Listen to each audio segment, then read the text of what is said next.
સ્કંદ 4 વિસર્ગ લીલા સારાંશ. આમાં 4 પુરુષાર્થ ધર્મ, અર્થ, કામ અને મોક્ષની ચર્ચા કરવામાં આવી છે.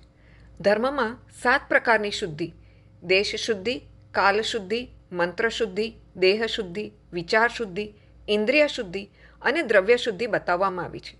માનવ જીવનમાં ધર્મ મુખ્ય છે. તે આલોક અને પરલોકમાં પણ સુખ આપે છે. આમાં દક્ષ પ્રજાપતિના યજ્ઞની કથા આવે છે. દક્ષ પ્રજાપતિ પોતાની પુત્રી સતીને શિવજી સાથે પરણાવે છે.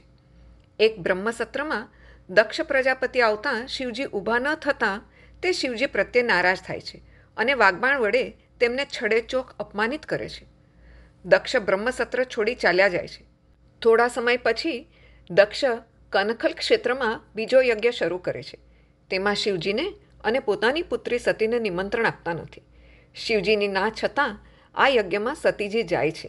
ત્યાં પોતાના પિતાથી તે અપમાનિત થાય છે અને પોતાના પતિનું પણ પોતાના પિતાએ અપમાન કર્યું છે તે જોઈ પોતે જાતે અગ્નિ પ્રગટ કરી દેહનો ત્યાગ કરે છે. શિવજીને આ બાબતની ખબર પડતાં વીરભદ્રને ઉત્પન્ન કરી દક્ષ પ્રજાપતિનો અને તેના યજ્ઞનો નાશ કરે છે. દેવતાઓની સમજાવટથી છેવટે શિવજી યજ્ઞસ્થળે જઈને પોતાના સેવક વીરભદ્રને શાંત પાડે છે અને દક્ષના માથે બકરાનું માથું જોડીને તેને સજીવન કરે છે. સાથે સાથે અનસૂયાની પતિવ્રતાની કથા સાંકળી લીધી છે.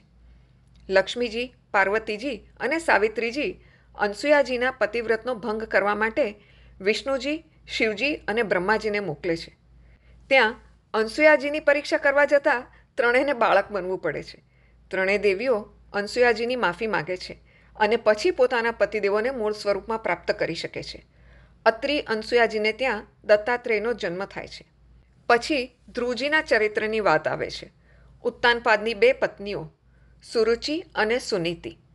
સુરુચિનો પુત્ર ઉત્તમ અને સુનીતિનો પુત્ર ધ્રુવ. એક સમયે ઉત્તાનપાદ ધ્રુવને ગોદમાં બેસાડતા નથી. તેની ઓરમાનમાં સુરુચિ તેને મેણું મારે છે. તારે તારા પિતાના ખોળામાં બેસવું હોય તો વનમાં જઈ તપશ્ચર્યા કરી મારે પેટે જન્મ લે. આથી ધ્રુવ પોતાની માતા સુનીતિ પાસેથી રજા મેળવીને પરમાત્માની આરાધના માટે જંગલમાં જાય છે. ત્યાં ઉગ્ર તપશ્ચર્યા દ્વારા તે પ્રભુ દર્શન કરે છે અને રાજગાદી મેળવે છે. પછી પ્રચેતાઓની કથા આવે છે.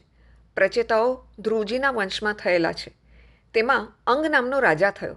તે સદાચારી હતો. તેને વેણ નામનો પુત્ર હતો. તે દુરાચારી હતો.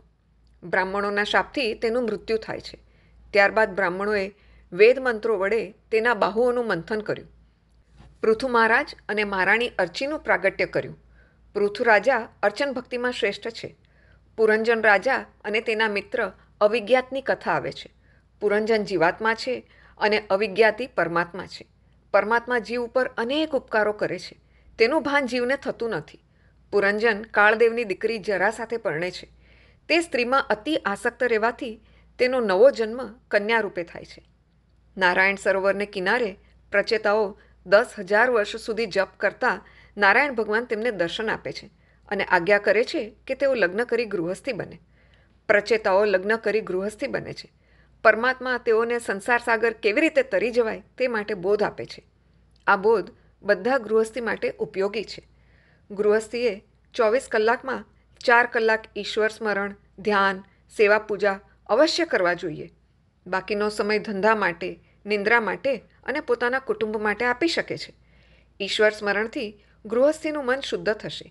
તેનામાં ત્યાગની ભાવના આવશે. વૈરાગ્ય પેદા થશે. આ માટે રાંકા બાકાનું દ્રષ્ટાંત આપ્યું છે. પુણ્યને ભૂલી ફક્ત કરેલ પાપને જ યાદ રાખો. આ માટે યયાતિ રાજાનું દ્રષ્ટાંત આપ્યું છે.